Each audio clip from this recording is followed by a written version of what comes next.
Hello viewers, আমি মাহফুজ আহমেদ আপনাদের মাঝে নতুন আরেকটি ভিডিও নিয়ে চলে আসলাম। ভিডিওর প্রসঙ্গটা আজ বরবাদ নিয়ে কথা বলবো। কারণ আপনারা জানেন যে ইতিমধ্যে কিন্তু বরবাদের টিজার রিলিজ হয়ে যাওয়ার পর সারা বাংলাদেশ তোলপাড় হয়ে গেছে। শুধু সারা বাংলাদেশই না, সারা পৃথিবীর জুড়ে যত বাঙালি আছে তাদের মধ্যে কিন্তু ছড়িয়ে গেছে, তোলপাড় হয়ে গেছে যে বরবাদের টিজার দেখে। আপনারা জানেন যে বরবাদের টিজারটা এতই দুর্দান্ত হয়েছে যে এখন বরবাদ নিয়ে কথা বলবো যে বরবাদের গান কবে আসবে, বরবাদের গান কবে আসতে পারে। তো আমি এটাই বলবো যে বরবাদের গান ইতিমধ্যেই কিন্তু চলে আসবে। কারণ বরবাদের গান যেহেতু, আমি যেটা বলতেছি, বরবাদের ঈদের কিন্তু বাকি আর মাত্র বেশি দিন নেই।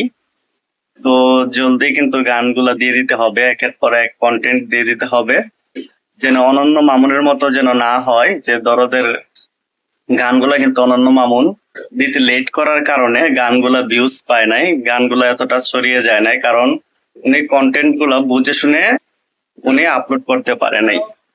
উনি এতটাই লেট করেছে, লেট করার পর রিলিজের 2 থেকে 3 দিন আগেই কিন্তু কন্টেন্ট গুলা একসাথে সব দিয়ে দিয়েছে। একসাথে সব দিয়ে দেওয়ার কারণে কিন্তু কন্টেন্ট গুলা একের পর এক ভাইরাল হতে পারেনি। তো আমি মনে করি মেহেদী হাসান হৃদয় ডিরেক্টর, তো উনি কিন্তু এই কাজটা করবে না। আমার যতটুকু মনে হয় উনি এই ভুলটা করবে না, আর আমরা চাই না উনি এই ভুলটা করুক। উনি কন্টেন্ট গুলা একটা একটা গান এখন দিয়ে তারপর 2 থেকে 3 দিন সময় নিয়ে তারপর আরেকটা দেওয়াটাই উচিত। ঠিক আছে, এই কন্টেন্ট গুলা এইভাবেই দেওয়া উচিত। যেহেতু এভাবে দেওয়া যদি উচিত উনি মনে করে, তাহলে কিন্তু ওনাকে গানগুলো আগে থেকেই আপলোড করতে হবে, ইউটিউবে দিতে হবে। কারণ যেহেতু 5টা গান উনি এই সিনেমায়, বরবাদ সিনেমায় 5টা গান উনি রেখেছে, তো অবশ্যই আমরা চাইবো উনি গান একটা আপলোড করার পর 2 থেকে 3 দিন সময় নেওয়ার পর আরেকটা গান যেন আপলোড করা হয়। কেননা মেগাস্টার শাকিব খানের ওনার ফ্যান পাওয়ার এতটাই ক্রেজ, কারণ আপনারা জানেন যে ওনার একটা গান বা টিজার হোক, ট্রেলার হোক, যখনই আপলোড হয় সেটাকে কিন্তু সারা পৃথিবী জুড়ে রিভিউ রিভিউ করে সবাই। যত রিভিউয়ার আছে যারা রিয়াকশন দেয়, রিয়াকশন দিয়ে থাকে, রিভিউ দিয়ে থাকে, তারা কিন্তু সেটাকে 2 থেকে 3 দিন ধরে সেই শাকিব খানের সেই ভিডিওটাকে রিভিউ দিতে থাকে। তো সেটার ভিউজ আস্তে আস্তে বাড়তে থাকে। তো এইভাবেই বলবো 2 থেকে 3 দিন যেন সময় নিয়ে তারপর আরেকটা কন্টেন্ট আপলোড দেয়, সেটাই মেহেদী হাসান হৃদয়ের কাছে চাইবো। তার মানে যদি এরকমটাই হয়ে থাকে তাহলে ইতিমধ্যেই কিন্তু আমরা গানগুলো পেতে যাচ্ছি, তাহলে আর বেশি দেরি নেই। মানে ইতিমধ্যেই কিন্তু আমরা গানগুলা পেতে যাচ্ছি। যেহেতু রোজার প্রায় 7 থেকে 10 দিনের মতো চলে যাচ্ছে, তাহলে আমি মনে করব 20 রোজা বা 15-18 রোজার থেকেই এই গানগুলা দেওয়া উচিত।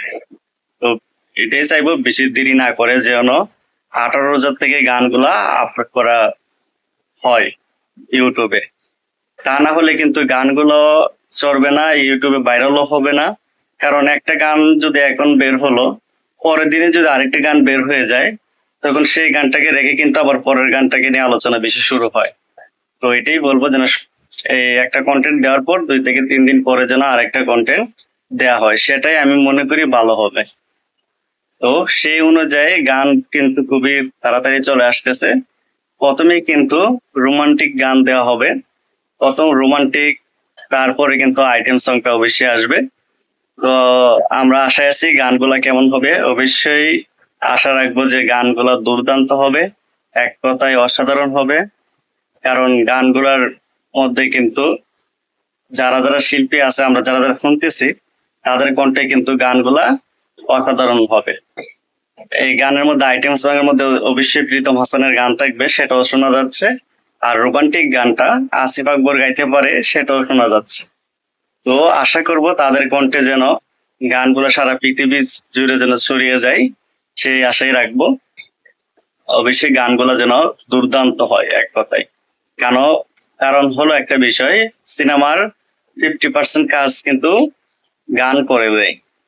কারণ গান যদি হিট হয়ে যায়, সুপার হিট হয়ে যায়, তাহলে সিনেমাটা সুপার হিট হওয়ার জন্য 50% কাজ কিন্তু গানই করে দেয়। তো আমি চাইবো গানগুলো খুবই দুর্দান্ত হোক, বরবাদ সিনেমাটা দুর্দান্ত হোক, আর বরবাদ সিনেমাটা যেন ঈদে ফাটিয়ে দেয়। অবশ্যই তো সবাইকে বলবো ঈদে গিয়ে সিনেমা হলে বরবাদ সিনেমাটা দেখবেন, সেই আশাই রাখি। আর আমার কথাগুলো যদি ভালো লেগে থাকে অবশ্যই সাবস্ক্রাইব করে দিবেন। দেখা হবে নেক্সট ভিডিওতে। খুদা হাফেজ।